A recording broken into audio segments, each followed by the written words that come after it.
Hello everyone and welcome back to your weekly video game podcast, the GamerGuild Podcast, where we get together and round up all of the video game news for your listening or viewing pleasure right here on youtube.com/GamerGuildTV, and also available up there in the digital clouds on your podcast platform of choice. You're joining myself, Chris, this week alongside my man of many pixels making his triumphant return, even though he was here last week, Mr. Richie. Welcome to the show. Making my triumphant return from last week's episode where I was also here. Okay, let me try again. Making your triumphant return from a full day of drinking yesterday. Yes, Survival. I did some drinking yesterday. Survival, we should say. Work social. We sponsored the local rugby club. We sponsored the game, and we had some chits behind the bar. Lots drinks of shots. Drinks were consumed. Not lots of shots. A few shots were consumed. It was good though. And we should pre-warn people. Actually, next week we are out also. Drinking all day, you, me, Rob, and some others. Yeah. But we are going to try and record it ahead of time. Yeah, I think we try and record on the Friday rather than either the Saturday or Sunday when we do. Just, it might not get edited till I'm hungover, but we'll, so great show. If we can get the recording in the bag. Rough edit might be the way. Of course, no Rob this week again. We should probably mention that he's so busy with work right now, probably up until Black Friday. He might be absent from a couple of things. I know he has been for a week on or off, but rather than keep pestering to see if he's available, we just said, just take your time that you need and we'll get back to it when we need. He's a busy man after all, like I'm sure many of you out there are, but thankfully you've stopped by. You're either listening or watching to this very show where we're going to spend about the next hour or so rounding up all the week's video game news, and we do have a terrific show lined up for you all, talking about a brand new Steam Deck incoming this very week to combat the PlayStation Portal, perhaps. Rockstar teasing the next Grand Theft Auto. Will it be 6? Will it not be? We'll dig into all that. And Nintendo and Sony are going to team up for a Legend of Zelda movie. What? Two of these behemoths in the gaming industry playing good together for the first time? We'll dig into all that alongside much, much more. But before we do, don't forget to like the video, subscribe, and ring-a-ding-ding that bell so you are kept in the loop with all of our great content like this very show, like our weekly live streams, and our Let's Play series that go up on the channel every single week. And I should point out, Richie, that my intention, keep your eyes peeled, for next week, the 19th of November, which is a Sunday, is the 10-year anniversary for Rise Son of Rome on the Xbox One. I'm going to take a retrospective look back at it and see if it holds up by today's standards. I'm looking forward to it. I haven't played it yet. I've heard great things. I know the audience, there's a couple of people in the comments last week saying you're going to love it. It's a good mix of kind of the games that I like, so going to dive into that. I've got my... you can't actually even see it. I've got my Series S. It's back in the house now. I've stole it back off your brother. Stole it back from my brother, which I felt really guilty about because he still doesn't have a PlayStation 5. He's holding out for like a Black Friday sale, and it's his only way of gaming. And I was like, yeah, you're gonna have to give me it back for the next week or so. Can I just borrow for a week or two? It's like, can I borrow my property for a week? My property, yeah, but being the good big brother that I am, I'm sure. At the same time, very surprised. Rise is not available on PC and it's not available on cloud for an Xbox exclusive. Kind of an odd one. An outlier. So what's up, Microsoft? What's up with that? But as I said, we've got a great show lined up for you. Before we do get into all the news, don't forget we do have a merchandise store. So anyone out there starting to panic and thinking we're nearly in December and I'm yet to buy myself any Christmas presents or my lovely family members, why not treat them to some Helix Plays Games merchandise? Why not treat them to some Sounds of Stadia merchandise? Or in fact, why not treat them to some GamerGuildTV merchandise? Good save. Which is the long way of saying that I messed up on the name, and here we are on the GamerGuildTV podcast. Richie, currently supporting a prototype of one of our hoodies. A prototype. You know what? We actually have a T-shirt to give away, which we kept for the anniversary, which we never actually got round to. So we'll sort it out for Christmas. We'll give away a GamerGuildTV T-shirt embezzled with the Sword and Shield logo of the GG Gamers. Right, Richie, let's get into the thick of the show, as we always start off every single week with what we've been playing. What have you been up to? So I have started Final Fantasy 16. Finally started it. I played for about half an hour when I was drunk, realised I was probably a bit too drunk to be playing, and abandoned it. Who starts a game when they're drunk? I got in about 8 o'clock, and it's like, well, what do you do? Like, it's too early to go to bed, but it's like, I need something to do. I was like, I've been looking forward to starting it all week. And then, when you start playing something, like, I'm not in the right frame of mind for this. Absolutely, Let's just put that down, do something else. So I will be starting it again immediately after we finish recording today. I'm looking forward to hearing about your journey. Yeah, so more of my views on it next week's show. But I've actually just been playing Football Manager. And to clarify, I've been playing the PC version, not the console version. And the reason I bring up that clarification is there are different versions, and the console it's only the console version that's available in the cloud. Oh, okay. So the PC version is PC only, and it is the superior version. Through Game Pass, we should say as well. Through Game Pass, yeah, through Game Pass. Yeah, both of them are free in Game Pass. So, unfortunately, if you want to play on the move through the cloud, you have to use the console version. And it works fine, but it's basically a spreadsheet simulator, and adapting a controller to that, I don't think is the best way to approach it. And where the PC version is the full-fat mouse and keyboard version, which I think is the better one. I just wish, because they are different versions, I just wish the PC version was in the cloud as well. Yeah, I saw some people talking in the Discord chat description below, if you want to join our wonderful Discord community, about the not being touch input on this year's version, which the previous versions did have. So that's a shame. I haven't checked that myself, but I think it's just controller emulation, isn't it? Yeah, it might be implemented later, hopefully. Yeah. I'll see. Anything else then, or just Football Manager? Mainly just Football Manager. Good. Yeah, I've done a few things, actually. I'm in the wake of finishing all my big games for the year. I've got that freedom to dabble around and jump. So I've actually done a few things this week, and I've been thoroughly enjoying them all. I went back and I finished Hi-Fi Rush. I can say it's probably up there. It's going to be my indie game of the year conversation. Of course, that dropped back in March, I think, was a stealth drop from Tango Gameworks. Oh, that's interesting, because it's not my indie game of the year. Ooh. So that'll be interesting when it comes to that conversation. Did you finish it? No. Oh, there you go. Then null and void. I didn't. I played that first look on the channel. Yeah. Go watch it. That's it. I really enjoyed it, and it was that thing where I actually finished it entirely mobile. I think I only played a little bit via PC on the cloud, but most of it was with my Razer Kishi and my phone. I respect it, but I'm not a huge rhythm game fan, and I had other stuff to play at the time, so... I played on easy, so it wasn't much of a rhythm game. It was more of a hack and slash beat 'em up. But thoroughly enjoyed it. Hi-Fi Rush, one of the best games to come out of this busy year. I also went in and played Vampire Survivors, which was another one that I think got loads of plaudits last year, if I recall. Picked it up on the Nintendo Switch, so I've been playing a little bit on my Switch with that. Such a good game, Vampire Survivors. It's such a simple premise. I've heard it be referred to on some of the IGN podcasts as a garlic light, because there's a lot of like vampire-esque simulators, and I like the play on words with it. And have you played it yet at all? I haven't, actually. Oh, it's a simple premise, really. You start off. You pick one of 3-4 characters to start with. It's all pixel. It's all like 16-bit. And basically, you're in a field, and monsters come at you from all sides, and you run around, and you have a whip, or you have spells that cast around you, and you pick up power-ups as you continue, and it's basically just see how long you can survive, and the map gets to, like, insane levels of just they're everywhere. So it's kind of like, it's no different than, like, Galaga or Space Invaders, where you're flying around, and there's stuff coming at you from all angles. You just have to avoid being hit, level up, and every time you get the collectibles, you pick, like, a new power boost, like stronger armor, more health, stronger... throwables or stuff like that, and just see how long you can survive. And every couple of waves, the enemies get bigger: skeletons, bats, vampires, monsters, werewolves, all that. And it just, some games can last 5 minutes, some games can last 25, depending on how good you are. And it's just, there's something really endearing about its simplicity. And I think I picked it up for like £2.99, and I think it's free on Game Pass, actually. So if you've I can see the appeal of that.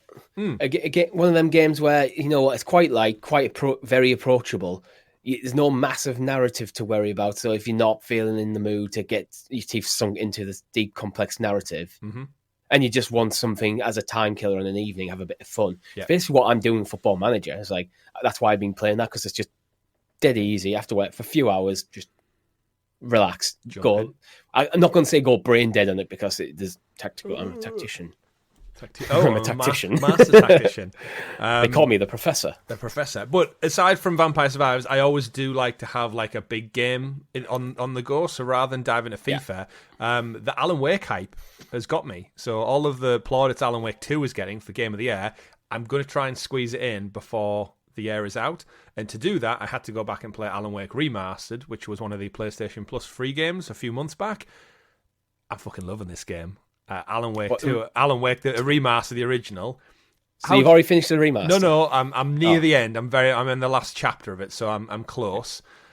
This game is like right up my street. It's third person. I have a torch. It's got really good, rich story narrative. It is a little bit eerie, which scared me a few times to start with, but then when I settled into I get the jump scares and how it happens, and I've heard the sequel is a lot more horror, Resident Evil style focus. This one is a bit more action heavy. But yeah, I love it. It's telling a great complex story. It's got a bit of eerie mystery to it. I'm enjoying the characters, and the combat's fun, and I'm finding batteries. I'm upgrading my torch. Got my handgun and stuff. I'm taking down evil crows with the torch as well, burning them up in the shadows. And yeah, I'm loving game it. devs, what you need to know if you're going to pitch a game to Chris is it needs to be third person. It can't have fishing, and it must have a torch. Yeah. What's not to like in that? But yeah, name aside Alan Wake, I'm totally loving it. Might go for the platinum. There's quite a lot of collectibles. I'm collecting. There's 100 thermoses filled with coffee to find. There's X amount of crows to kill, and yeah. But I'm guessing you unlock a chapter select though. I hope so. The remaster version does come with the 2 DLC chapters as well, so I'm kind of feeling that out. But yeah, I've played probably about 12, 13 hours, maybe, give or take. But yeah, highly recommended. So if you're thinking about jumping into Alan Wake 2, Alan Wake's one that I've always never really known about, aside from its name. But then I'm a big Remedy fan. Like, I loved Control. I always thought that Quantum Break looked fantastic, which I might go back to Quantum Break now. And evidently Alan Wake. So Remedy is one of my evidently dev studios that just does it for me. So they're just cementing themselves in there with the likes of Naughty Dog and Insomniac. Yeah, and the fact that Alan Wake 2 is now in people's Game of the Year conversations, it's like, oh shit, like I'm hyped to get to the sequel, which is great because it just came out. So like it's perfect timing to go back and play a remaster. But yeah, so a couple of things. I'm having fun jumping around and dabbling things. Do let us know in the comments, folks, what you guys are playing at the moment, because we've had a fantastic year of video games. We've got a wonderful audience and community out there. Talk in the comments, share it in the algorithm. Let us know what you are playing or what you're enjoying, and more importantly, do you like Alan Wake? And have you got any recommendations for me and Richie as we head into Christmas season as well? We'd love to hear your thoughts. Personally, I don't need any recommendations. I'm playing Final Fantasy. Jedi Survivor is one of my recommendations for you. Personally. Right then, Richie, let's get into the thick of the show. But before we do, we do want to give, in fact, a special shout out to one of our wonderful Gamer Guild heroes. One of our members here on the channel, Hjova, lives over in Iceland. And for those who don't keep check on the news, Iceland has gone through a lot of volcanic activity at the moment. There's a lot of, I think, the countries that are part of the country, at least, is in like a state of emergency. We just wanted to say, stay safe out there. Hope you and your family are all well. Get to shelter or whatever you need to do, but of course we're all here for you. Everyone in our community is here for you as well, and hopefully things will settle down and pass by without a problem. But yes, thinking of you, listening about you, and we'll speak to you soon, no doubt. Richie, of course, we can't get into the thick of the news without somebody introducing us to the graciously gathered Gamer Guild Gazette, aka the news. The news. I realised as I went to bring in the news animation, I double-clicked it by accident, which just opened up another Streamlabs video icon box. And I was like, oh, crap, I need to sort that out. So, yes, the news. And, of course, the news every week is brought to you by our aforementioned wonderful Gamer Guild heroes, the wonderful people who support the channel that extra little bit further, and more importantly, get access to this very episode from as little as 99p. You can get early access, stickers and badges next to your name in the chat, and much, much more. So why not go support us? Or the merch store. You can always head over to the merch store. Helps us support the channel, helps us put it out on podcast services. So if you are listening along on podcast services, do give us a review, do give us a rating, and do leave us a comment or share with your friends. We need to crack the algorithm, Richie. That's what we need to do. Crack it, split it open like a Sandman block of whatever it is. What do you do in Spider-Man? You crack the Sandman. What would you call them? Stones, blocks, precious gems, crystals. Yeah, crystals. I think they're called crystals, and Sandman you get crystals. them, unlock the memories of Sandman. Right, big news week, lots to talk about, so let's get into it. Story number 1, Valve are back with the Steam Deck OLED, not the Steam Deck 2, announced as almost like a stealth drop this week, 9th of November. Reading from The Verge, Valve has just announced the Steam Deck OLED, an upgrade to the existing handheld gaming PC. It has a 7.4-inch HDR OLED display, Wi-Fi 6E support, and promising up to 12 hours of gameplay on battery alone. There's even a transparent 1TB limited edition version available, and all the key hardware details, of course, are available up on the Steam website. Richie, we've got a long history with the Steam Deck. It came kind of about when we were in the depths of cloud gaming, and it was kind of that device that kind of meant you didn't really need cloud gaming, but it was also the perfect device for cloud gaming. And here we are, what doesn't seem like that long after the launch of the original one, we have an OLED version, which I, for one, am a big, big fan. Anything OLED, infinitely better than LCD. The colours are richer, it's brighter, the contrast, the black and the whites, infinitely better and more power efficient, weirdly enough. So it's surprising that they don't put them in to start with, obviously cost-wise. It's development of they've updated the APU for better efficiency, so it is actually just a straight up upgrade. So it's more power efficient, and then they've also managed to keep it more power efficient with the addition of an OLED. Yeah, and I think the thing we need to remember is it's not just the OLED. So I think a lot of people on the internet got caught up with going like, "Oh, it's just the screen." They've actually improved the hardware inside a little bit as well. So this is almost isn't like a Nintendo move. It's like a Steam Deck Pro almost. It's like a middle step before to the Steam Deck 2. We will also say Valve have came out and clarified that the official sequel to the Steam Deck 2, reportedly, it is many, many years away yet. The CEO came out and basically said that the technology isn't quite there yet to push us on to an entirely new iteration. So we've just got this kind of like Steam Deck Pro, this little middle step ground. But it will be faster. It's reading from the Verge's review, they said the good is it's infinitely customizable. It easily lets you play in performance without the battery being drained. It's got a fantastic screen, longer battery life, a quieter fan, louder speakers, slightly better ergonomics, and more importantly, some competitive pricing. The downside to it is with all PC gaming, is it'll struggle to run the latest AAA PC games. Are you buying a Steam Deck for that purpose? Well, exactly, yeah. HDR limited to HDR games. There's not many of those out there. It's still not a stable platform. It's still in the kind of like, will it work? It needs to be Steam Deck verified because it runs on Linux. And Valve is still figuring out the refresh rate because I think a couple of games still struggle sometimes when it's condensed down the Steam Deck. But you know what? Overall, Richie, I'll throw it over to you. What are your thoughts on this revised model of the Steam Deck, and where do you think Valve sit in the market with these handhelds now? I think they're the market leader. Like comfortably the market leader with in the Steam Deck. PC side, not this. Obviously, the Switch would be the handheld. Yeah, okay, yeah, but the Switch is a console unto itself. I'm thinking about this as a way of basically a portable piece, getting to PC gaming in a portable way. I think the Steam Deck was already the market leader. This is better. It just in every single way, it is better than the current iterations.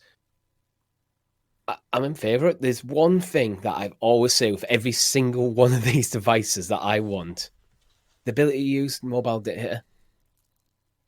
I want to be able to put a SIM card in this and use mobile data. Instead of being tied to Wi-Fi. Instead, yeah, that's the main downside, because I think for a truly portable device, you're not always going to be in a situation where you've got good enough Wi-Fi. I know Steam Deck gets away. I think Steam Deck does get a bit more of a pass because it's not a cloud gaming device. It's just a gaming device. While it is probably the best cloud gaming device you can get, it gets a bit more of a pass because it's not designed. It's designed more for you to download your games onto the device and play natively. But I do think having the ability to use mobile data could improve this. And all I'm asking for is the ability for me to put a SIM card in. You don't necessarily even need to offer a package yourself. Just let me just put the physical hardware in so I can slot the SIM card in or an eSIM and pay whatever like provider I want for data. Yeah. But that's my only real gripe. I personally, for how I would use it, the price is probably a bit too steep for me. We're getting close to, for the 500 gig model, it's £479, so we're getting close to that 500 full console price for something I would personally use as a secondary device rather than a primary gaming device. Yeah. So for me, the price is steep, even though I do very much like it and would like to have one. I can't justify the cost myself. Yeah, I think I'm the same, and a lot of gamers are. Where for that price, I would consider, if you've not already got like a main console, like a PlayStation or Xbox or a Switch, it's because Steam doesn't make the games as well. You are essentially like, if I'm getting a Steam Deck to play God of War that's put out by PlayStation, I might as well just buy a PlayStation because It depends. If you play on the go or you just have a family, you never get to sit down at the TV. This could be a perfect primary gaming device because it is dockable as well.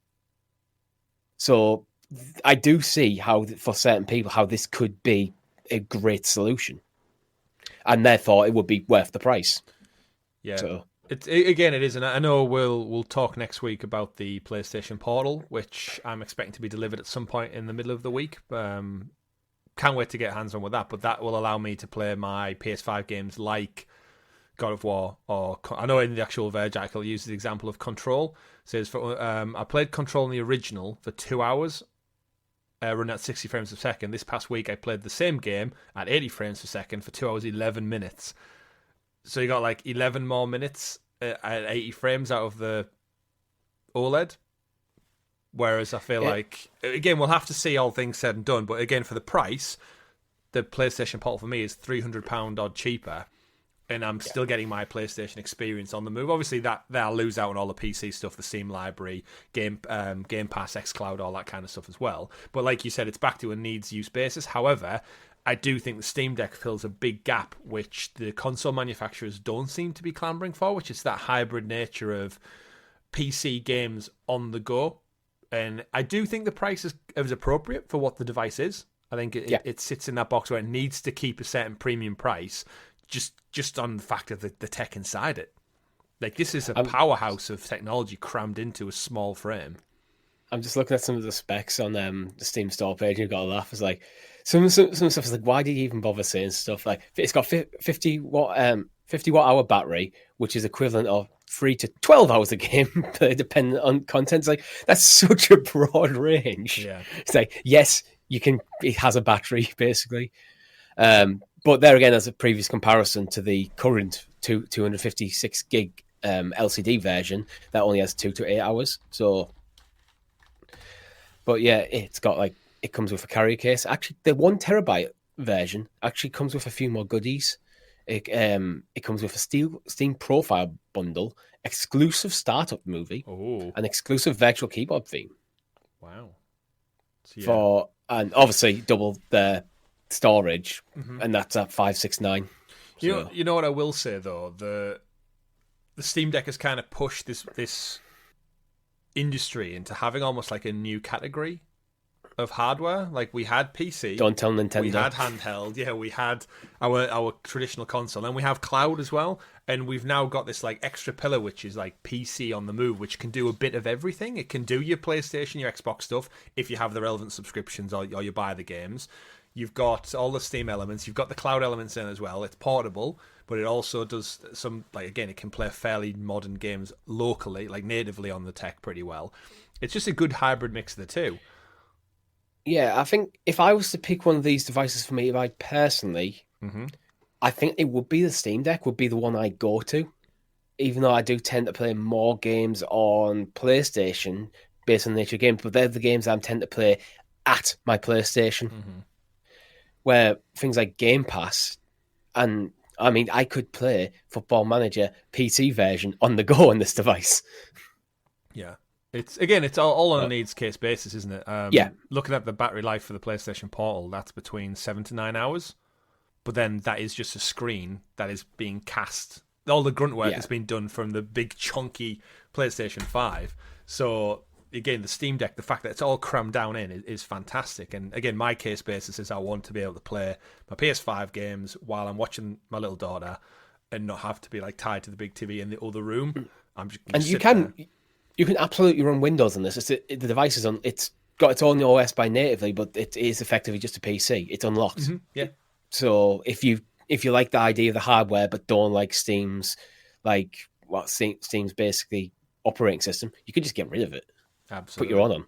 Do what you want when you want with it. So Steam OLED, Steam Deck OLED, I should say, and of course it's out this week, which is quite a nice turnaround. We tech enthusiasts, we absolutely love it when stuff stealth dropped, it's announced, and then it's out imminently. It happens every year with like the iPhone and Samsung Galaxy launches. Is they tease it, they showcase it, pre-orders go up, and then you can get your hands on it within such a short turnaround. I think it does really well for building the hype. I will say though, I mentioned this is dockable. The dock is £69. That's steep, Valve. It's steep. You can still plug it in just through USB-C, right, or HDMI? Yeah, that's what makes the price look even worse. To be honest, it's basically a USB-C cable with a plastic stand. Just take your Switch dock and just snap the two ends off and then whack that on. That's how it works. I'm sure there's some third-party ones that'll do the job for much, much cheaper. So, I tell you what, it did remind me of. We've all, it was in with like the handhelds. Like, we've all had it where you've had your phone in bed and you've dropped it on your face. And you're like, shit, that hurt. And you feel like a bit of an idiot. Imagine dropping the Steam Deck on your face by accident. Because that thing, it's a hefty boy and it's in there. And let's be fair, if you're playing a Steam Deck, there's a good chance you're horizontal. Yeah, exactly. That's gonna. I mean, that might just kill someone. You know, in like horror movies, when the Frankenstein or something picks up the tombstone or the big rock to smash over someone's head, Planet of the Apes style. I'm sure they've probably done some drop tests to see what the kind of force would be in the potential. Like, if someone's playing this and fell asleep and dropped on their face, how bad would the damage be? Instant death. Instant. I mean, we joke. Yeah. It's not that heavy. Yeah. One of the reasons I brought up, I remembered I was playing with my daughter this week. You'll laugh at this, Richie, and just chilling horizontally in bed, first thing in the morning, nutted me in the head, just straight up nut, to a point where end of the day we're talking about like weight on your face. Bonk. Nutted. Taking my contact lens out at the end of the day. Look at this shiner I've got here. Oh, he's got a black eye.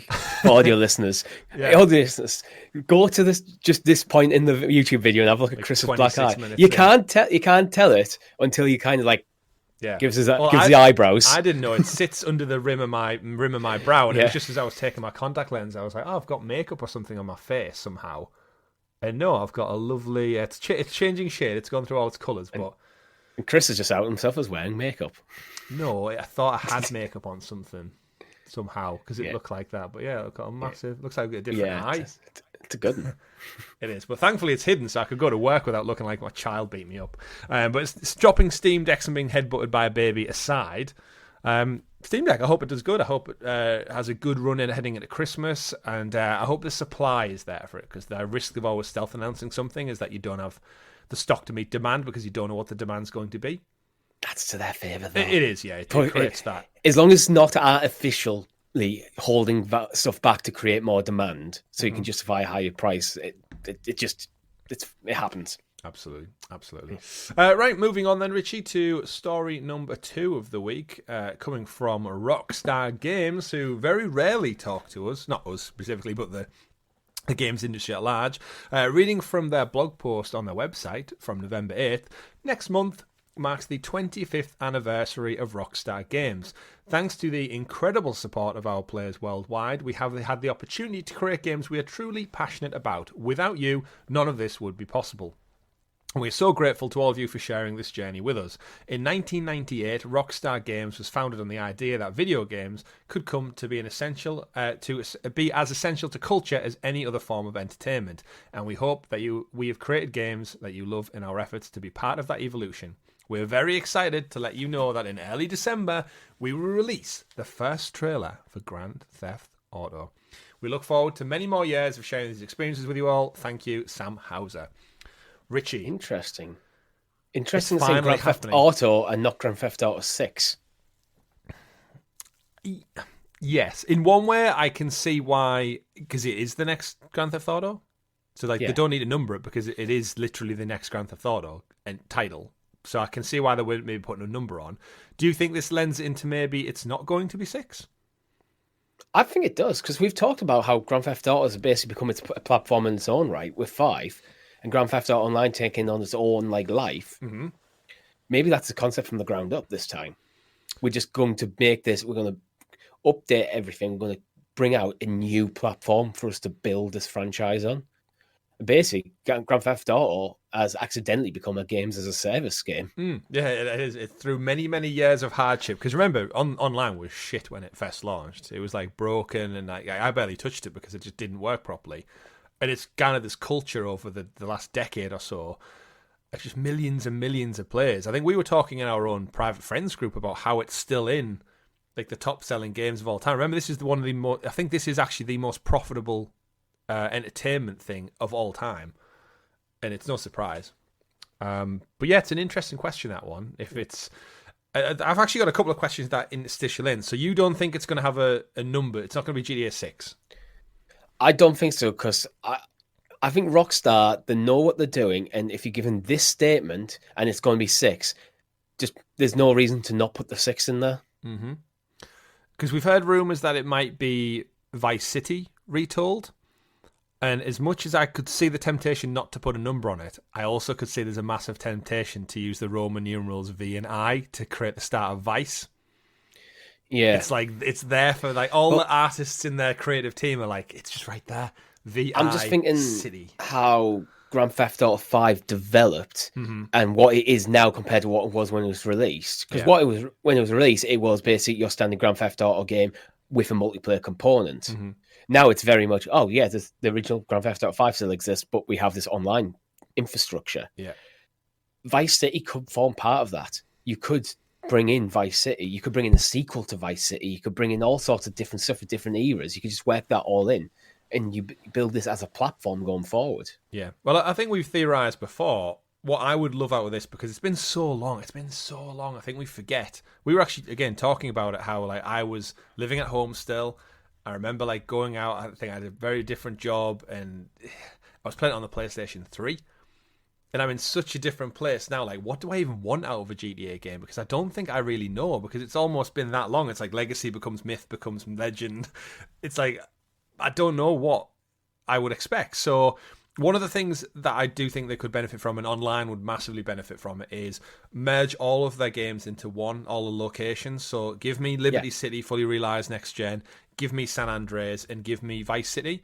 And just as you were kind of alluding to a little bit there, if it's all an online games as a service platform, launch with a full story that takes place in Vice City perhaps, but then in another 5 years, launch with another expansion that tells a story in Liberty City, and then you can keep online going in the whole connected world, but have these interstitial stories in maybe different parts and regions, and connect it all up. Oddly, if I was, I'd take inspiration from the Elder Scrolls Online, where over time, they've added more different regions in, so you don't have to have every region there out the gate. Whatever region you're going to set in, maybe we're going to start with a new region for Grand Theft Auto 6. So the main story of Grand Theft Auto 6 is in this new region. And then in a few years' time, Vice City's coming in. Yeah. Then Liberty City. And you just bring them in. And that's how you keep things going, how you refreshing things up, while also still supporting your current areas with new content. Second question then. Do you think it'll be on last gen? I think that would probably be a mistake. PS4, Xbox One, and Switch. I know there's a lot in... Switch would definitely be a mistake. There's a lot of them in the wild, I understand that, but I think we are past the point where you should be looking to bring out cross-gen games. Eventually, the audience will catch up, and if you truly back this game, make it the best game you possibly can, especially if you're seeing this as a platform for the long term. I don't think you want to hamstring yourself by having to get it working on all the platforms that are going to be gradually getting phased out and replaced by people in their households. I think you just bring this out as a current gen game, Xbox Series, PS5, PC. Ideally, have crossplay right out the gate. If the Switch 2 is up to it, you bring it on there, and you take it from there going forward. Switch, I guess, we are very close to the next Switch, so maybe not have dev kits are out in the wild, not have it on Switch at launch, but it could be a nice boon to have like later. I mean, the game again, we don't know when the launch is. That's true. Yeah, it might come out after they're the about launch to of the Switch. formally announce this for the first time. That's true. We know they're working on it because of leaks, but this is the first time they've announced it formally. That's true. So if this is going to be like in 2 years' time, I expect the Switch 2 to be on my shelf behind me. Do we think then it gets a PC release? Because Rockstar are notorious for not playing well with PC. I think Red Dead still never made it over. We've just been talking about the Steam Deck. They'll be stupid not to. I could see this being a great game on the Steam Deck. Oh yeah, because then you get people playing on the go as well. If you have it on Xbox as well, maybe you put it on the PC via Xbox rather than via Steam. But that doesn't really matter if you've got Steam Deck. You just get Xbox on it. It's fine. We've played Grand Theft Auto 5 via cloud gaming as well, and it ran superbly. We had a great time trying to take the military base and stuff. So the world certainly evolved since the last Grand Theft Auto, and I think the one guarantee is it's going to sell absolutely millions. Like, I do not know a gamer who's not, even people like our friends who have fell out with gaming, or they've got busy lives and stuff, and they've got kids and families, and they don't really do it. I could still guarantee you they're pre-ordering GTA 6 just because the hype train is just it's there for this. Even if you're not taking people who are not currently playing Grand Theft Auto, they're going to sell millions because they have this already baked in hardcore audience, which is huge. That just play all the time. This is what they do. They'll be clamoring for this game. So, like, the people who are not playing regularly, well, yeah, great. They'll get some of them in as well. I think this is a potential record breaker in terms of like early sales. Yeah, I really do. Same. I think the time, again, unlike other games where they've kind of got one out every other year and stuff, it's been such a wait, and now it spans so many generations. You've got essentially a decade's worth of gamers who are like die hard wanting the next thing, and it's been so long. It's like, yes, give it to us. And you know how you get some games where you kind of look at it and go, oh, everything should move out the way of this game because this game is just going to capture the narrative entirely. This is one of them games. Yeah. I think you could bring out God of War 3. I think God of War 3 should be moving out the way of this game. I agree. I think that is what the reaction is going to be. Yeah. You need to when we get close to the date. It's going to be it looks good. Such a big game as well. You're going to want to give it a good couple of weeks, if not months. Yeah. And it's probably going to win a lot of Game of the Year still. Like, it's weird how it's not even out, but just with Rockstar's pedigree and the hype and what the original GTA franchises became, it's huge. Yeah. So then, just to kind of round out on this one, then Richie, do we see this at the Game Awards? They've said early December. The Game Awards is on the 8th of December. Do we think Jeff Keighley has got his absolute diamond in the mine for this one? Or do you think Rockstar just like, we don't need the Game Awards. We can do this, and it's going to be its own big thing regardless. Rockstar, I think, could do their own big thing regardless, but I don't think it doesn't feel like a Rockstar move, to be honest. I can't see that Rockstar putting it on their own showcase too much because they only have this one thing to show, and I think they know if they put this at the Game Awards, they're going to steal the show. Steal the show? You can imagine the end, can't you? One more thing. Like, we've actually said the last few Jeff Keighley presentations have been disappointing with that one more thing. I think they've showed Alan Wake off twice and a couple of other things that we knew about. Kojima podcast. Yeah, and it was like, yeah, you're missing that extra pizzazz to kind of wrap things up. But imagine just the ability to say, I'm going to hand it over, and then you see that Rockstar logo come up on a black screen. It's like... imagine if you just at the Rockstar logo came up and then Tommy Vercetti's voice. And is the first part of this rollout is going to be Vice City. It's a sequel to Vice City. It's gonna be wild. It's gonna be wild. But yeah, early and December. You get that shot, from the mansion, over the river. It's like, oh, here we go in all its glory. But obviously not long to wait. We've waited long enough, but not long. Same with the Game Awards. We won't be watching, I don't think, the Game Awards live this year, if I'm completely honest. I think I'm actually away on the next day, so I'd rather not have zero sleep and then go into a full day out and a weekend away or something. I think it's a Thursday to Friday. But we will have all the news here on the show. What I do want to know then, folks, in the chat, in the comments down below, is let us know if you think Grand Theft Auto 6 or whatever the next Grand Theft Auto will be revealed at the Game Awards, or it'll have its own standalone presentation, and are you hyped? Let us know. One of the things that hasn't really been much hype, Richie, is the Sony PlayStation 5 Games as a Service future. Sony Interactive Entertainment has halved the number of live service games it plans to release over the next few years. It has confirmed. SIE previously said it had planned to release 12 live service titles into the market by the end of fiscal year ending March 2026, up from 3 its last business year. However, earlier this week, PlayStation management team confirmed they're going to reduce it down to 6. So that doesn't mean all the other ones have been cancelled. It just means within that fiscal year up to FY25, their current plan is to reduce it down to 6 titles. Richie, games as a service and PlayStation don't go hand in hand, but we know their focus... They can do, though. They can do, but we know their focus has been pivoted away to try and bring in, I guess, more money on a constant basis, as opposed to a massive boon from their AAA single-player titles, and then have this kind of void of probably very little income. They make a lot of money from third party, but the reality is we've got things like The Last of Us multiplayer online in works. We've got a Horizon game, a Horizon multiplayer game also in the works. We know we've had a few Fair Games, Marathon from Bungie, and have we got any more? I feel like there's one or two. Oh, we know Helldivers is coming, but that's kind of not quite games as a service. That was things like Gran Turismo can be roped into there as well. Yeah, there's a couple of things, but there's a lot of, I think, new IP which we're yet to see. We know Bungie have dug their claws into Naughty Dog and The Last of Us, but then after last week's news of Bungie surprisingly not doing too well, does this mean Marathon's possibly on the back boiler as well? There's a lot of stuff, but overall, what are we feeling with games as a service and PlayStation? Is this the time that could maybe like bow out and refocus on what makes PlayStation, or do we think they're in it for the long haul with this games as a service? I think they're in for the long haul. My only issue, I don't have an issue with games as a service as a concept. My issue was Sony changing their priorities towards games as a service, which is like, but you've built such a good fan base based on the quality of single player narrative driven games. I always felt like, why are you making the mistake? Do them both. Have your priority be your first party single player action adventure style games while also bringing in the rest of them. So this might actually just be what I want them to do and rebalance the priorities a bit. So yes, we got with all these 12 games we are going to release.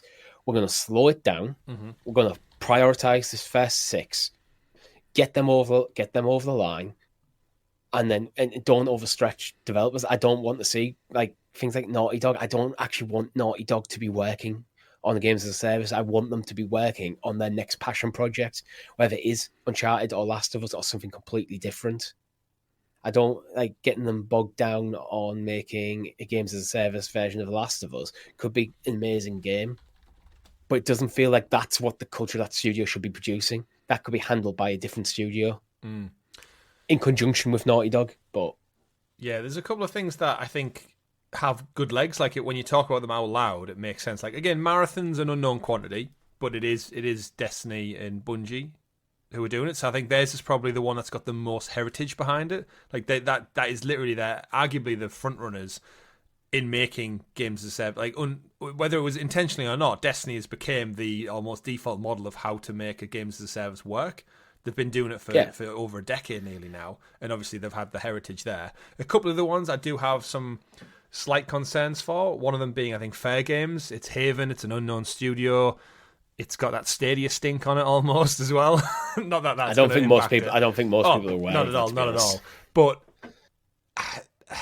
they're the ones that I think the Fair Games trailer was very generic. I know actually a few weeks back I spoke about. I can't think of the name now. That just shows you it.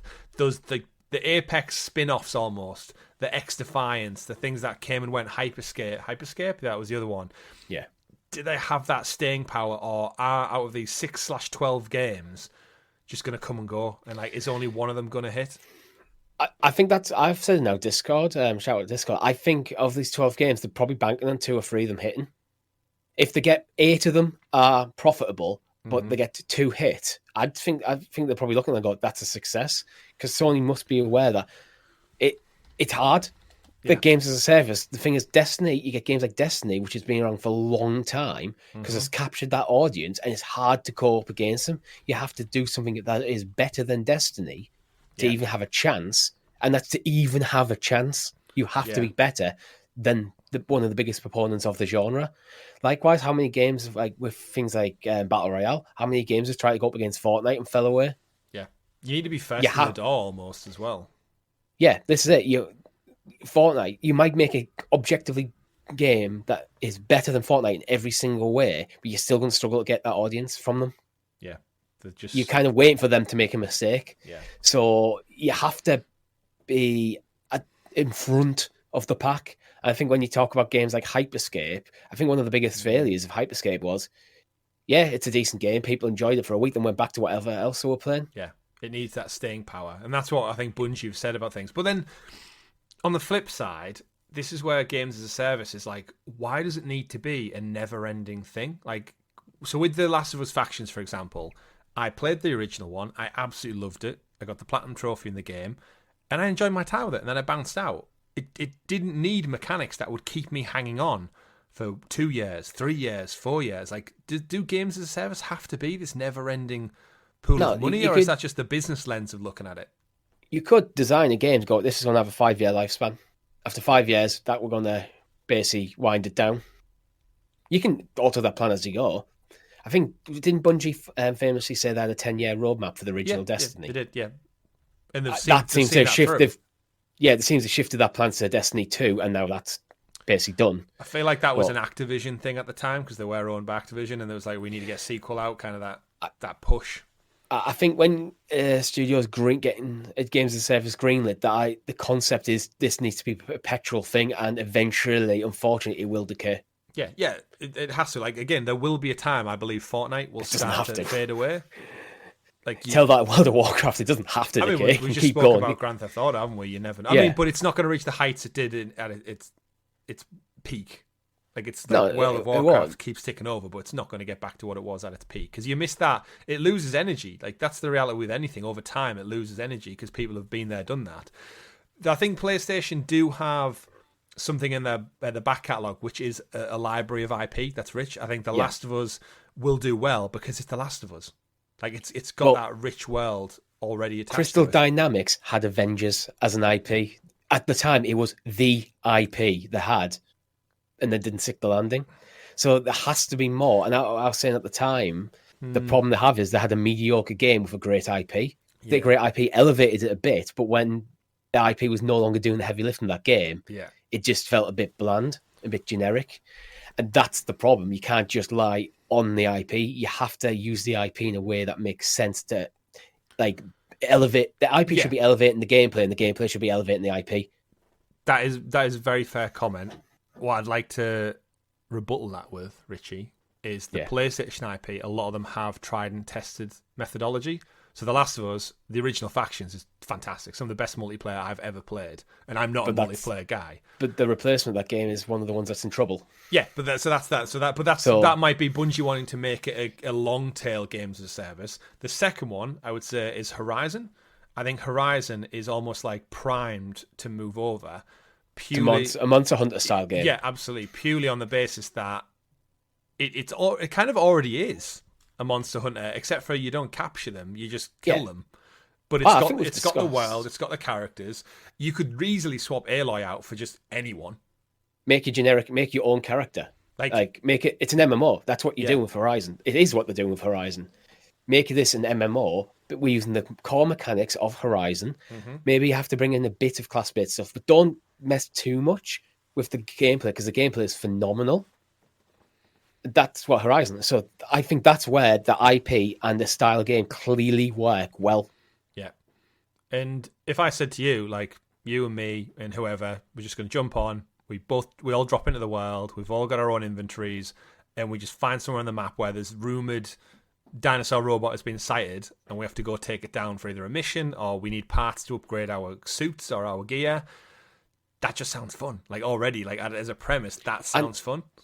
I can see the developers having great fun with a Horizon game, because you have Earth as your template, and now you go, we're going to set the next Horizon game in Scotland, so let's go to Scotland, take loads of photos of all the major cities and towns and stuff, go into the Highlands, explore the whole thing, and then it's just destroy it digitally. Yeah, I want a giant... What does post-apocalyptic Scotland look like? I want a giant haggis. Like, how cool would that be? Like, to have... And you could do that with any place in the entire world for Horizon. Yeah. And then just dump it in. Here's a new map. It does, absolutely. And I guess my final one that I would probably say, can you guess where I'm going with this one? For games as a service that's already got a proven track record? No? I'm drawing a blank. My mind keeps going to Spider-Man God of War. Ghost of Tsushima? Yeah, you got it, yeah. Ghost of Tsushima, because we had the multiplayer that got added for free, Legends, right? Yeah. Ghost of Tsushima Legends. That was so fun. And that was just a free random add-on, and I think that was testing the water for, will people take to this? The combat was absolutely sound. The leveling up system was good. The skins, the variety. And like you said, the locations, it already exists. It's there. Like, let me loose on Tsushima Island or another island, and let me hook up with other samurai, and let's just go to town on different types of enemies, whether they be the legend stuff, which kind of went into the mythology of Japanese lore, and we went a bit more crazy and psychotic with it, or we just keep it grounded. But that world is there, the mechanics are there. I think that would translate well. I would kind of do something similar to Horizon. What was just suggested for Horizon with that, where I don't want to just be in the menu then drop into the world. Well, that was fun for an add-on to the game. Mm-hmm. If you're going to make this as a standalone title, I think you want to be lived in the world a bit more. Absolutely. And I want my own house. I want my own little hut where I have all my art on display. I don't know if you could go necessarily that far, but I'm thinking like World of Warcraft, where you have multiple different factions. So you could play as the Mongols, as the Chinese. You could bring in other different cultures involved. So like, okay, I'm going to be Japanese. Here's my classes that are available to the Japanese players, and you're part of that faction. And yeah, it probably not set on Tsushima, to be honest, because probably a bit too small. But there's something in there. Oh, undoubtedly. And then again, there's so many others that would lend themselves to it, but I have faith in games as a service with the IP. The ones I worry about are generally the ones that are like just trying to copy Apex Legends or something. Like, he's a shooter, he's your characters. Oh, look, they're wearing bright neon pink and they've got face masks on. This one looks like a teddy bear. This one looks like a lollipop. If maybe 4 or 5 of this 12 are just trying to be the next big shooter. Yeah. But then you've got some more interesting stuff. Where look, again, for me, it's just looking at what is the best use of this IP in a game as a service, but also don't neglect its origins. So yes, make a game, Ghost of Tsushima MMO, but give me Ghost of Tsushima 2. Yeah. Yeah, you need to supplement them with the what the audience want, and then you could synergy as well. Yeah. You bring out Ghost of Tsushima 2, and you can have stories baked into that. So if you play Ghost of Tsushima 2, and then you go, oh, there's new stuff, the world's changed a bit. Whatever, you can figure it out. You smart people. And then worst case scenario, sell all of your IP to Lego. Give me a Lego Horizon game. Give me a Lego Last of Us game. Give me a Lego Ghost of Tsushima. Imagine hacking. I'm not sure a Lego and Last of Us are kind of natural. Yeah. Imagine Lego clickers and Lego bloaters and stuff. And when you kill them, they break just down into little blocks. Lego games can be. I'm just thinking of the core like audience for them games, and not the same. Hey, adults play with Lego too. Adults play with it's Lego true. Too. But speaking of Lego games and the consoles they can run on, moving on to the next story, kind of come out of the same earnings report. The PlayStation 5 has now officially sold past 46.5 million units. According to the latest financials earning report, the hardware was up from last quarter, where they sold 4.9 million, which was a record for the PlayStation console. Sony said these sales were in line with expectations, and a 25% increase on PS4 units was sold in the equivalent period. Further, more PS5 stock is expected to be coming in heading into the Christmas window, and the company's target of 25 million units sold by the end of the fiscal year remains unchanged. It hopes the PS5 Slim model and the PlayStation Portal will boost sales, as well as the fantastic success of Marvel's Spider-Man 2, which has just sold over 5 million copies. I actually think it's just sold more than that. I feel like I've seen another update, but yeah, 5 million since the 20th of October is absolutely terrific stuff. And heading into Christmas with bundles, it's no surprise, Richie. Any surprise for you there? So the PlayStation 5 up to 46.5 million units to date. Not really. I mean, it's a big number. It's a lot of consoles, but again, we're talking on the back of the PS4 generation, where the quality of gaming they presented was amazing, and they're really starting to feel like they're starting to find the rhythm with the PS5 now. Yeah, now it's stepping away from that last gen. Yeah, and well, this is exactly the sort of thing why I'm saying Rockstar should just ignore PS4, because there's 46.5 million PS5s out there. You're fine without it. Yeah. As a note to the games as well, is lastly, they also reported that 67.6 million PS4 and PS5 games were sold just last quarter alone, which is another year-on-year increase. If you think about the switch to digital as well, Sony are getting more money than ever for the sales because more people are buying digital through their storefronts, so they're getting a bigger chunk of the money. 67.6 million games were bought in just the last quarter, Richie. That's in 3 months' time. Nearly 70 million games were bought. Say the average was what, 50 quid a game? The average? Yeah. No wonder they're making mint money, but. Yeah, doing very, very well. It's great to see. And it's mad. What I'm really happy to think is in the world we live in now, all three, Sony, PlayStation, Microsoft, Xbox, Nintendo Switch, all doing really well in their own respective fields. And then you got Steam Deck doing really well on the side over here as well. And, you know, what a world we live in. And it's the best game for video games. So, yeah, keep playing wherever makes you the happiest, folks. Anything to add on the surprise of PlayStation's success, or is it just expected at this point? I think it's expected. I mean, maybe if I had put a number on it, maybe I wouldn't have went that high. But I'm not surprised by the number because it's a fantastic piece of kit, and it's only going to go this Christmas because it's Yeah. it's going to be the hot topic. Right, The hotness. the hotness, of course. I did mention the PlayStation Portal. Do you think that's going to really help boost sales? I think it's more of just going to be a supplement for anyone who's already got a PS5 and they want to play it like myself, just in another room or away from I'd the actually be TV. surprised if they even hit 1 million, to be honest. I think it's a very niche product. I was saying to you pre-show, I actually think the people have warmed up to it a little bit. I've seen a lot of influencers out there. I've got their hands on them this past week. And I think now they're out in the wild, people are starting to maybe see that, actually, you know what? There is a need for this. The problem is influencers aren't real world people. Well, they are, but... That's true. I'm a real world person. Yeah, but in a bit more of a bubble, if you've got a family of 4 and you're looking at how do I get my kids to shut up, I don't think this is the solution because it ties your PlayStation to it. I think that is the major flaw. It's not just a device that can play games. You have to have a PlayStation 5. And then if you're using the Portal, you can't use the PlayStation 5 for anything else. Okay, so would you rather have a PSVR 2 or a Portal? Or Portal. Personally, I would go for Portal over PSVR 2. Because you still need the console for both of them as well. So there's an expensive peripheral on the side. Isn't it kind of worrying back to the PSVR 2 that no one is talking about it? It came out this year, and I feel like since it launched, we've not had a peep from Sony, the industry, it came out anyone. With basically one notable game, which reviewed fine. It did, yeah. It didn't blow anyone away, though. Nope. And then everyone's like, okay, Sony, now can you tell us what you're really making? Because it came out and it said there's a depth of information about what was going on with PS5 games. So I think we were all waiting to see what the single-player games are going, getting our hands on the sticks without having to put a helmet on. And again, it's an expensive peripheral, and the games just weren't quite there. I think it's a long bet for PSVR 2.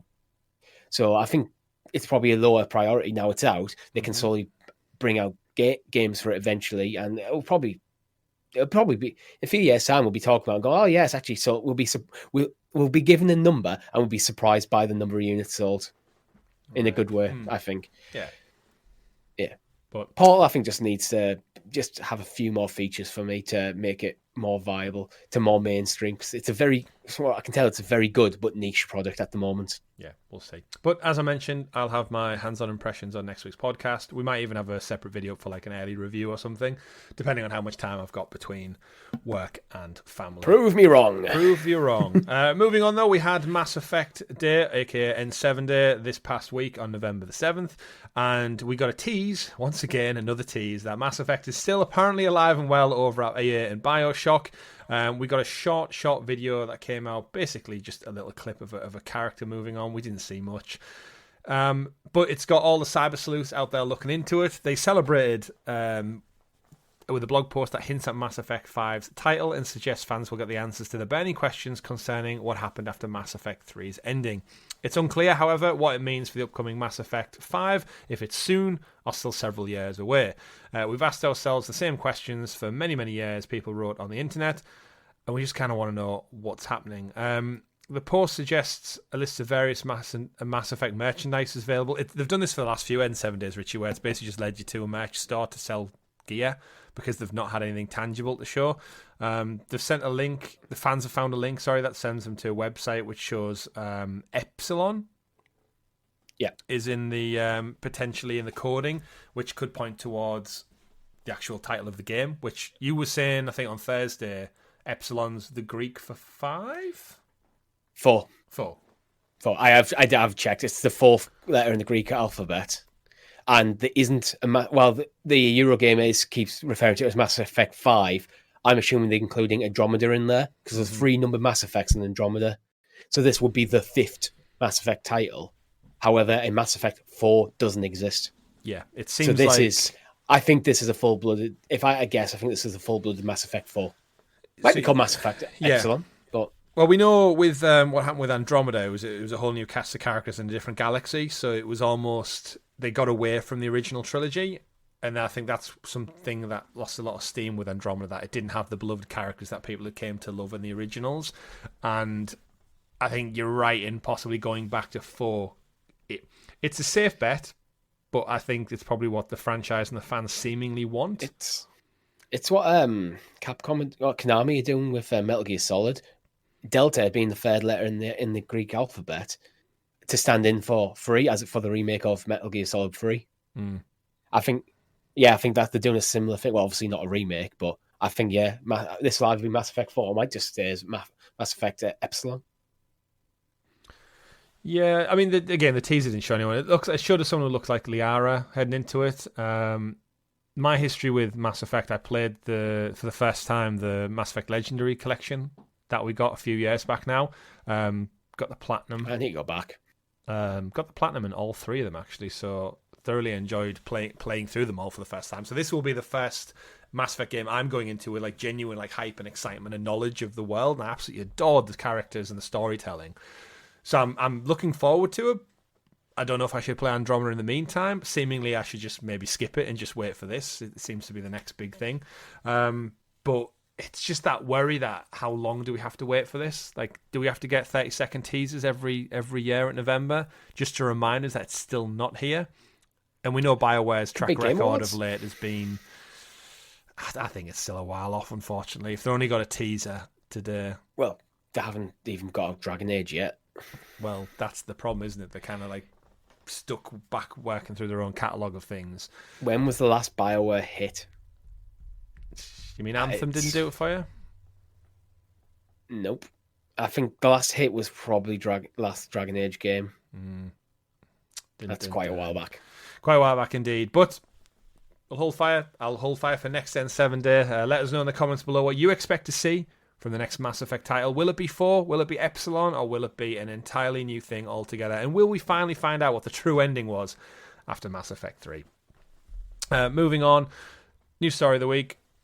Call of Duty Modern Warfare 3 came under some criticism last week for its story campaign early access. Very, very underbaked, very, very short-lived, and not reviewing all that well.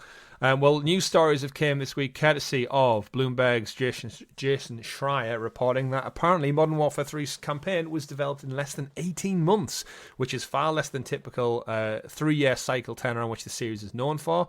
Activision Blizzard achieved the cadence by dedicating usually 3 or more development studios to turn around every year's Call of Duty offering. However, this one, 18 months, Richie, to turn it around. It's still lucrative. It'll still sell many, many millions of copies. Is this just the crack starting to show in the Call of Duty machine? I think when you read the Push Square article, it does mention that staff were required to work nights and weekends to get this done. It feels like they've forced this through for marketing reasons rather than trying to make a good game. Well, we said last week it's essentially DLC for Modern Warfare 2. Like the trophy list even shows that on PS5. Yeah, I think this is just Bobby Kotick being Bobby Kotick, to be honest, unfortunately, to the detriment of the game. Like, if you're overworking people, they're not going to do the best work. It's just... They're not going to be as passionate if they're getting stressed out all the time, if they're overworked. And yeah, it almost all look after people to fall apart a few years ago, and I think they took off...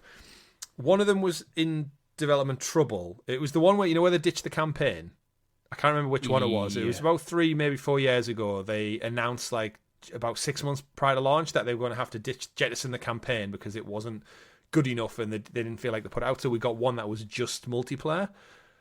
And I think for me, that was like, right, I'm done with Call of Duty now. If it's just multiplayer, I don't need it.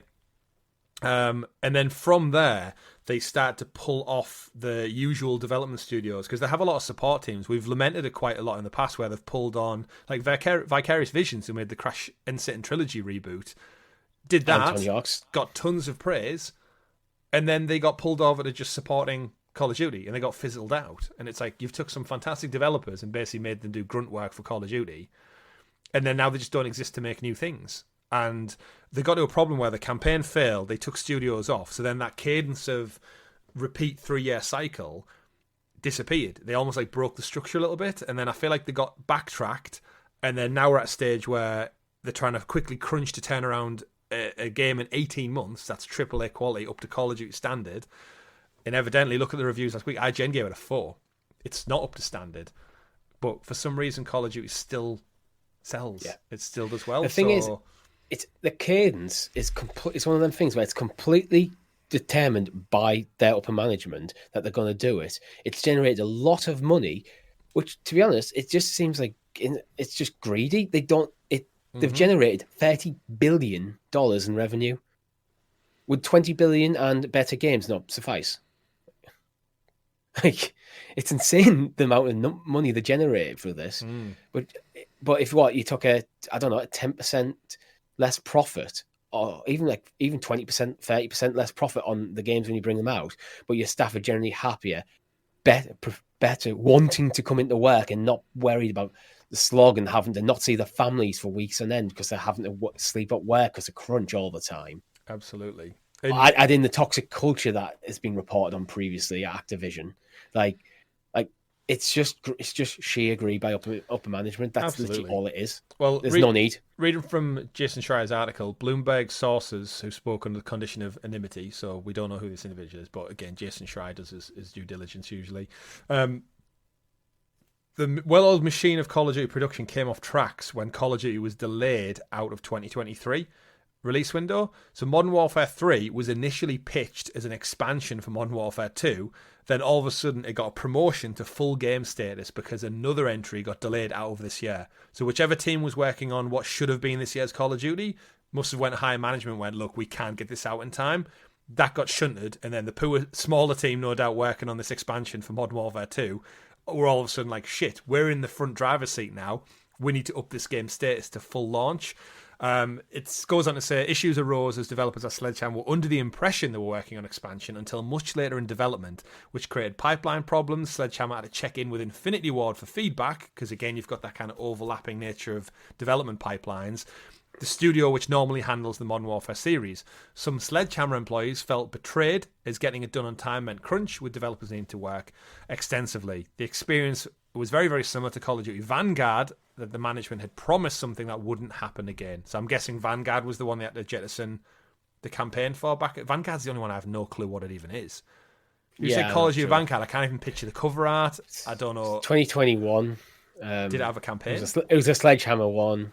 I don't know. I'll find out. Either way, it's absolute shit show, and this is the kind of thing that I guess everyone's hoping now it's under the stewardship of Microsoft and Xbox. Yeah. They're going to have that time to like maybe rest a little bit. Let the support teams go make their own things. Let the game developers do something that isn't just a Call of Duty. However, as we know, Call of Duty is planned out for several years in a row, so I think it's going to take at least maybe 5 years to break this cycle of annualized releases. Or not. Will Phil Spencer risk it? Like, you've just bought them for a ridiculous amount of money. Can you risk that profit every year? Because there is a risk, Richie. It's a real risk that if you do not have an annualized title, you lose that 30 million a year, and then does the IP start to take a hit where people are like, oh well, if it's not out this year, then maybe I'll just skip next year's, and then you know what I mean? They have Warzone as well, but it's a delicate cadence that's worked for many, many years. And do you want to risk upsetting that boat like too much? I think you can rock. I think Phil Spencer can rock the boat quite a bit actually, and be safe because again, 30 billion revenue. I know Microsoft will want to see a return. They'll be wanting to see a return relatively quickly. But I'd be surprised if when they're talking about the purchase of Activision Blizzard, they didn't look at Call of Duty. They didn't address the criticism as they didn't address the cadence and things like the reporting issues around the culture and how the approach to making the games. And I don't think if they're smart, they'll go right. We're going to pay this off in X many years, but we're not going to make the games the way they're currently being made. We are going to change the cadence. We're going to make sure they're good. We're going to make sure the staff are happy, and we're going to because dealing with the culture and the reputation of Activision is probably one of the highest things on Phil Spencer's to-do list right now. Yeah, clear out. And he was probably briefed that this was going to blow up in his face. Phil Spencer will have knew this already, and yeah. So it's just one of them. It's like it's just going to take time to change the culture, and he could probably just go right. We're not doing that anymore. We're not doing crunch. It's a 9 to 5 work day, Monday to Friday. That's it. That's what we're doing, and the game comes out when it comes out. Yeah, interesting stuff. That's one of the. It will still sell. That's one it sells incredibly well. You've got Warzone keeping over. You've got things, and it's not just we're only looking at the Activision bit. We're not looking at the Blizzard King bit, which also helps mitigate. Call of Duty is the more toxic bit that needs to be addressed. So you've got money coming in from King, that'll help offset. That'll keep the shareholders happy. World of Warcraft still does stuff that'll keep shareholders happy. You got Overwatch and Blizzard and Diablo and like There's stuff going on. Yeah, I think you can take your time to get this right. Well, and I think it will be to the betterment of the games, the franchise, and the developers in the long run. Yeah. And we've seen that as almost like a proven track record with Assassin's Creed to pivot over to our next story and move away from Call of Duty. Assassin's Creed did that. They broke their yearly cadence, and we got Origins, Odyssey, and Valhalla, which was the biggest selling, most profitable Assassin's Creed game of all time. And then that's allowed them, that extra boon has allowed them to then branch out and do other titles like Mirage, which we've got now. So hopefully a bit of a gap for Call of Duty will allow them to focus on what they want Call of Duty to be, which doesn't mean we don't get the interstitial stories or smaller games or smaller campaigns. But yeah, it gets them almost to reset. So I wanted to pivot away to some Assassin's Creed Red news we got, which is the next big entry. I think this is next November. I think next November we get Assassin's Creed Red, which is the Japanese inspired. My plan, or my guess, Richie, is they want to get out before Ghost of Tsushima 2. Because realistically, they're going to take a bite out of each other's cherry if they come out at similar times. But Ghost of Tsushima is a proven quantity. Although Assassin's Creed is at the same time. If I was to offer you the two of them on a plate, what would you take? You don't want them right next to each other. Oh, Ghost of Tsushima too. Yeah, exactly the same. And I'm a huge Assassin's Creed fan. But the polish on Tsushima and the track record, it's just there to see in the story. So reading from Insider Gamer, they've learned that Assassin's Creed Red samurai-based game will be a real-life African samurai called Yusuke. While Yusuke's story is pitched mostly in fiction, he was historically a real person that existed. Have I pronounced that wrong? No, I think you're fine. All right. You made a noise, which I was like, "Oh shit!" No, I'm reading up. I'm reading up on Yusuke. All right, which makes him the first Assassin's Creed protagonist that fits the description. Theories of Yusuke began featuring in Assassin's Creed Red. First appeared back in a report earlier this year, which said the game was going to have 2 playable characters. Speaking with sources, Insider Gaming understands that the male character is certainly Yusuke, but his story has been rewritten to align with the game's story and direction. Earlier this year, we had some details that revealed the female protagonist would be named Now, or Naoe, I'm not too sure, who's on a quest for revenge following the death of her father. They've corroborated the story, and the full name currently being called is now Fujibashai, the daughter of a legendary real-life Fujibashai Nagato. I'm terrible with these names. Fujibayashi. Nagato. Bashai. Yeah, either way, I'm going to be terrible with them. Who considered one of the 3 greatest Ronin, maybe? Jonin? I don't know. I'm caught between Norse mythology and Japanese, everything over here. We'll just call him Fred. So we've got a lot of information there. Apparently the story's going to start off with tragedy, unlike the real story. And you're going to basically have to figure out your way to... No, it's going to be an Assassin's Creed story for the most part. Richie, Assassin's Creed Red? What's your vibe check on it? You liking it? You liking the story? Yeah, it's seemingly going to be set in like the War and State era, where like Nobunaga kind of like unified Japan. Ah, okay. Against over shoguns and stuff. So I think it's a very fascinating era to explore. So you've got your oppression, you've got your unification, you've got your reason for our protagonist to want to maybe piece together things to bring the story to, I guess, heal the country as such, unify the country. Interesting, yeah. And I'm always down for Assassin's Creed, and more importantly, the open world Assassin's Creed.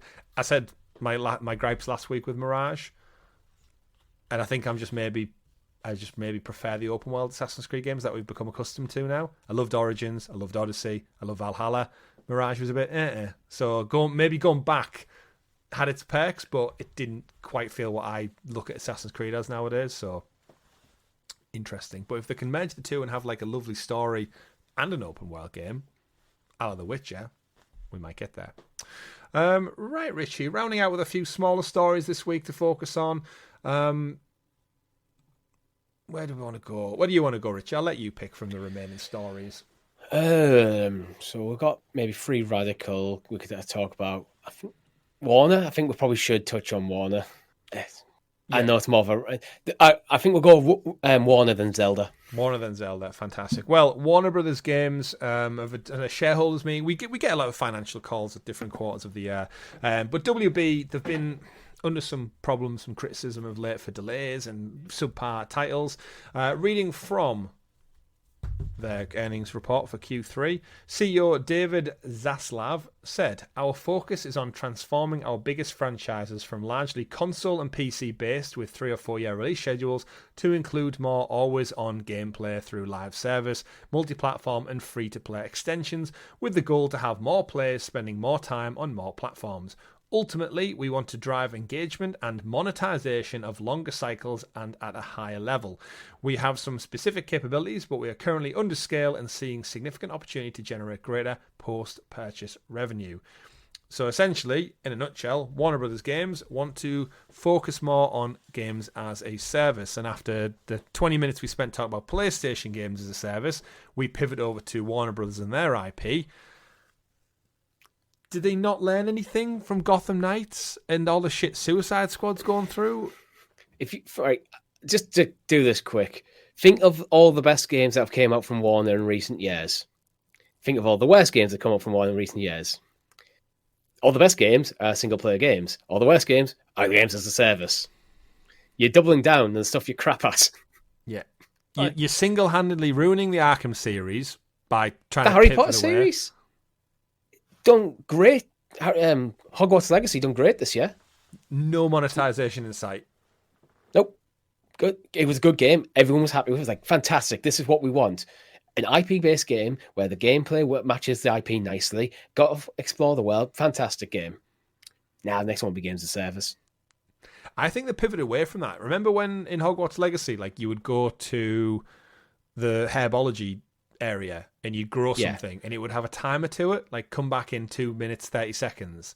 I think there might have been some stuff in there previously. I think that was, it'll take 5 to 10 minutes, or you can pay real world money to get like Hogwarts coins, which means you get it instantly. And I feel like they backtracked on that early doors massively. I wonder if they've done that because J.K. Rowling, under a bit of controversy, they couldn't handle too much controversy. Perhaps. Well, that the J.K. Rowling stuff is not under their control. If you then have the J.K. Rowling stuff plus exploitative mechanics, you're just basically putting the game out to die. Because why wait, right? Why did I have to wait 1 minute 40 seconds to grow a damn plant when everything else in the game is instant? Everything else is instant, right? I buy a broom, I just get given the broom. It's not like I have to wait for the guy in the shop to craft the broom. But it's that there's that like little thing there which is like, craft me an ice cream. Can I pay to get it immediately? Yeah, so I have my suspicions, but we know, like, back to what you said, the Shadow of Mordor game, Shadow of War got totally screwed over by monetization that was not required for a single-player Lord of the Rings game. The first one did phenomenal without it. It got Game of the Year for a lot of outlets, and it didn't have it. You brought out the sequel, you tried to monetize a Lord of the Rings game for no reason whatsoever. And we've never seen a follow-up to that now. Thanks. Yeah, because it didn't do very well because of your decision making, not because the game is bad. The game's objectively apparently good. I haven't actually got around to playing it. It's been on my list of things to do. It's so good. I held off on launch because of the controversy. And then I've just never got back to it. Like you said, Gotham Knights. I know Mortal Kombat, it just came under criticism for intense microtransactions as well. And it's just like, when are you going to get that gamers majority want single player games? I still have such Suicide Squad's out in like 2 and a bit, 3 and a bit. I'm not against games as a service, but Warner, you should be because you crap at them. You haven't made a good one yet. Anyway, should we get an ice cream? Should we get an ice cream? We'll stop here. But just looking at the consensus online, it's like, I get you want to make more money. I get you look at other competition in the industry and go, well, look, Epic are making this much money. And EA making this much money with that, and Destiny making so. It's like, yeah, but they're tried and tested things. You can't just go, let's attach the Suicide Squad to games as a service. They managed to capture lightning in a bottle. Like, for every fortnight, there's a million games that tried to do it and failed. Yeah, but we'll learn more about that, no doubt, with the launch of the Suicide Squad. I'm sure it's gone under a lot of revision, a lot of delays. I want it to be good. Like, if the Suicide Squad comes out, it is very much a single-player game. It's got a terrific story. 8, 9 out of 10. I'm like, you know what? I might jump into it. But as it stands, everything Gotham's shown me, what I've seen, I'm like, I don't want to play this game. The final comment on this story is, I love when I'm pessimistic about a game being proven wrong. Warner, you proved me wrong with Hogwarts Legacy. I was skeptical as hell going in because of your track record. I really enjoyed that game. Same. You can do it. Just do it right, please. Prove me wrong. If Suicide Squad's great, fantastic. I just don't expect it to be. because you haven't shown me that you can make a good games as a service. Yeah, but we'll have to wait and find out, and we'll have to wait and find out where the Hogwarts Legacy ends up being in the Game of the Year conversations. Rounding things out with what Richie's final story was, Nintendo and Sony are teaming up to make a Legend of Zelda movie. Nintendo are finally making a live-action remake movie after years and years and months recently of rumours. In an official post shared with Nintendo investors, we got a few details. It's been produced by Nintendo's Shigeru Miyamoto and Avi Arad, chairman of Arad Productions and former founder and CEO of Marvel Studios. He's been credited as a producer on numerous successful films in recent years, including Spider-Man Across the Spider-Verse and Into the Spider-Verse, No Way Home, Far From Home, and Homecoming, so basically all the Spider-Man movies in recent years. His recent upcoming films include Kraven the Hunter and the Borderlands movie, so he's intrinsically tied to video games. And he was tweeted, I did see this come up online, years ago, Richie, when the original Avatar came out. He went to see Avatar at the cinema, he came out, and the technology he saw on display in Avatar, the world of Pandora and the characters that have been mocapped, he came out and tweeted, we can make a Legend of Zelda movie. Like, that tech could go into making a Zelda movie. So, with it being live action, I've seen a lot of stuff this week of people saying, like, oh, human beings in Hyrule won't look right with real people because, like, everything we know of Zelda is, like, cartoon, it's animated, it's cell-shaded, it's got that, like... It's but there's various different art styles throughout the years. There is, but the fact that he saw Avatar and is a director and someone who's evidently a big gamer... That's what his mind went to. Cinematography as well. It was like, so don't just expect people in suits. I'm expecting a good bit of like animation to be in the movie still. But yeah, live action Zelda. Richie, you're the big Zelda fan. Mm-hmm. I mean, guess twofold. So Sony are producing this, Sony Studios. Sony and Nintendo working together. What? And then also, what do you want to see from a live action Zelda movie? I mean, Sony and Nintendo working together because it makes sense financially for both of them. But from a Zelda live action movie, I think this is a difficult movie. I really do. The nature of how Zelda, the cadence of the games is kind of... I think it's difficult to... While some of the narratives are great, they're video game narratives. And that doesn't always translate well. So you've got to nail your narrative. Mm-hmm. And the kind of act... You look at, for like, say, a 2-hour film, you've got to get that cadence to tell a substantial story that feels worthy of the franchise. Well, so it needs to have the depth, but can't have too much. You've got to get some action scenes and stuff. And I mean, the action's easy. I wouldn't be concerned about that at all. Casting is a problem as well. I mean, you don't want to see Tom Holland playing Link with a blonde wig? He could do it, but the problem is Link is... Actually, I don't think I would go Tom Holland. I'd go for... Link's too much of a blank slate character. He doesn't talk, right? He doesn't talk. So that's just something you have to address. There's also various different Links of different ages and different histories and different backgrounds. It's like... I don't think you should just take a current Zelda game and make a film out of it. I think it has to be its own narrative. Otherwise, you're just going to water down whatever you try. And I would probably try and go for a talented but kind of unknown actor. Oh, so I don't want to be looking at Tom Holland because you might just see Tom Holland. Because whoever has this job has got a difficult job because you're defining who Link is for a lot of people. Yeah, you're giving him a personality. It's really hard. A literal voice. You're giving him a voice. Yeah. And we saw how much voice came under criticism with Chris Pratt doing Mario. And like as much as Mario didn't really say much, a wahoo hero there. Yeah, Link's Mario totally actually had a voice actor. Yeah, there was a cadence to go with, but yeah, it's even things like I guess Zelda. Like you'll just get someone to play like a princess character. I think Zelda's easier to cast than Link, but then depending how old you want to go, but then Ganon's gonna have to be like CGI, right? Depends which way you go. Or, like, it's not going to be that antagonizing. It's just a big dude. Like Ganondorf himself is just a bloke, really. However, Ganon is a different beast entirely. So pivoting to the world, then, what do you expect? Like, if they just go shoot this in New Zealand or something, does Hyrule look like Hyrule?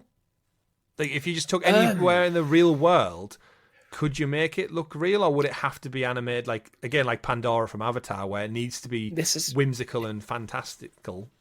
I think I've seen Way of Water. There's a lot of stuff in there I think could work quite well for Hyrule. Floating Islands.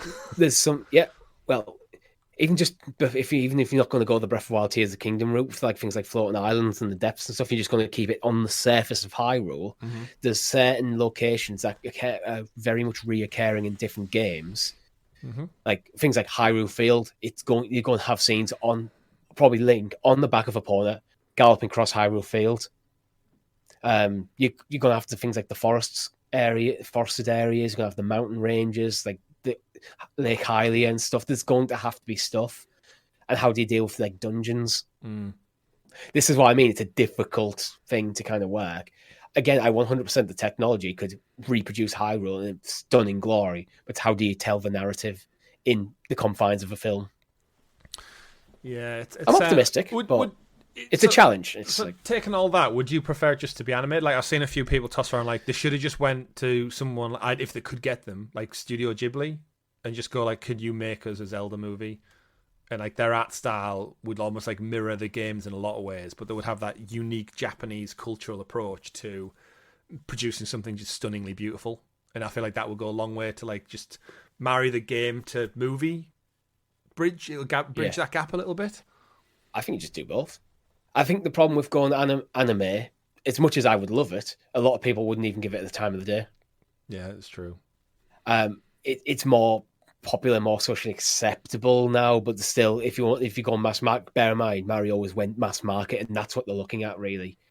I'm not sure I would go get Ghibli, because I don't think Ghibli would go for it, to be honest. Yeah, I don't. Yeah, and I don't think their style necessarily would suit. There's other studios that could do a better job, I think, than Ghibli for Zelda. Because as amazing as they are, but the early rumors were it was going to be Universal and Illumination, like the Mario movies, so the Minions guys. Yeah. Do you think Zelda would be more fun in like a Mario-esque whimsical, like a cartoony version of Zelda, or would that take the more seriousness out of the story? Do you think? I don't know. It depends what sort of story you're going for, because there's some Zelda stories that are quite just whimsical. Some are pretty dark. Like, which one's the it's hard. Yeah. Well, again, we know. Really he's got a very tough job on his hands, but I do appreciate that he's already a Zelda fan. He's got a tested, proven track record. And again, before any of this was a thing, he came out of Avatar and tweeted about it and saying it's now time for a Zelda movie. So he was thinking about this just in his own life so long ago. Yeah. So he's clearly like probably one of the better choices to put on this project. But we'll have to wait probably a long time to find out. And yeah, who knows? It could spark a whole new audience of Zelda fans. And finally, people realise that Link is not Zelda. Finally. It's true. It's true. For many years. Right, Richie, we always end every single show, every single week by looking back at this day in video game history. And boy, have we got a good one this week, because we're recording this on November the 12th, which gives us a good list to pick from. Working our way through the years, we've got 22 years ago today, to make you feel old, Metal Gear Solid 2, Sons of Liberty. Oh, damn. 22 years, Richie, ago, we sat in Rob's house and played this into the early hours of the morning, completed the whole game in what felt like one sitting. It was a one-sitting game. To a point where we got trapped in a corridor with Naked Raiden, and the PlayStation told us to turn the game off. That was like 3-4 in the morning. As kids, we're just exhausted, but we're so close to the end, we just wanted the power through. It was like, what the hell's going on? Are we just gone insane? We must have just played that from like 4 o'clock through till... We just went for it. To morning, yeah. Yeah, the game told us to turn it off and shut it down because we'd been playing it for too long. The kernel would not let us leave a corridor until we reset the console or we reset the date. Yeah. I can't remember what we did to get past them. What a game. Metal Gear Solid 2, Sons of Liberty. Of course, available now on the collection. Another one, we got Resident Evil 0. Was 21 years ago today. I'm not really familiar with Resident Evil 0. It's an odd one that I guess it's probably primed for a remake. Because I know it's like got a cult following, and they've done 1, 2, 3, 4. Do they go 5 next, or they go back to 0 and 1? I hear pitch 0 and Code Veronica a lot. Yeah, Code Veronica is another one I hear a lot. 16 years ago today, in 2007, Super Mario Galaxy changed the formula up. It's kind of the predecessor to what became, I would say, Odyssey. We got a Galaxy 2 as well. So it's very rare that we get a sequel of like within that smaller franchise. And then as we move down, did you just call Mario a smaller franchise? No, like a sub entry within the franchise. No, Mario, of course, is not a small franchise. And then moving down the list, we get to some hardware, which I guess is the big shout out for this day in video game history. 3 years ago, the PlayStation 5 launched. That's right, the PlayStation 5 launched out into the wild, and of course that came with the wonderful Marvel Spider-Man Miles Morales, terrific game. Astro's Playroom, which I can't believe we haven't had a follow-up to that yet after 3 years. Give me a platformer. Give me an Astro's That might be platformer. one of the games of service. I mean, I don't know how that would work, but it might be. And of course, Sackboy's A Big Adventure, which ironically, take Sackboy, take Astro's Playroom, merge them together, and give me a Sackboy-inspired Astro's game. You know what we're going to do? We're going to do like a Smash thing. Go Astro versus Sackboy. Why not? Why not do it? I'd be there for it. Give us a PlayStation All-Star Battle Royale 2. But yeah, we've got hardware, we've got history. Any others jump out ones for you, Richie? Or are they probably the biggest?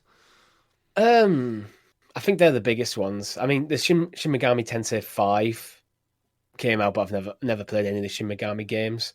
Actually, Persona is a spin-off of Shin Megami Tensei. Mm-hmm. Which is crazy. That's probably the only one I'd want to shout out. Yeah, Battlefield 2042 and rest in peace Godfall. That was also a PS5 launch game, which nobody played. Just Dance 2021. Just Dance, indeed. But while you dance away the week, we'll wrap up this very week's show. That has been the GamerGuild Podcast with myself, Chris, and my lovely co-host, Richie, where, of course, we round up all the week's gaming news for you all listening on viewing pleasure right here on youtube.com/GamerGuildTV. Don't forget to check out the rest of the channel, like, subscribe, ring that bell so you're kept in the loop. If you want to support the channel that extra little bit further, you can become a member by clicking join down below. From as little as 99p, you get this very show early access to some other episodes and shows and content, stickers and badges next to your name, and more importantly, support us do a little bit better every single week. Don't forget, we also have a merchandise store. You can buy some merch with our lovely logos and faces on if you wish to. Get yourself a little Christmas treat. There's usually a couple of discounts and promotions going on over there. But you know what? If all else fails, do leave us a comment. Do share it with your friends because it helps with the magic algorithm. Richie, my name's been Chris. I've been Richie. We've been the Gamer Guild Podcast. See you next week, folks. And remember, play whatever makes you the happiest. Have a great week. Goodbye. Bye.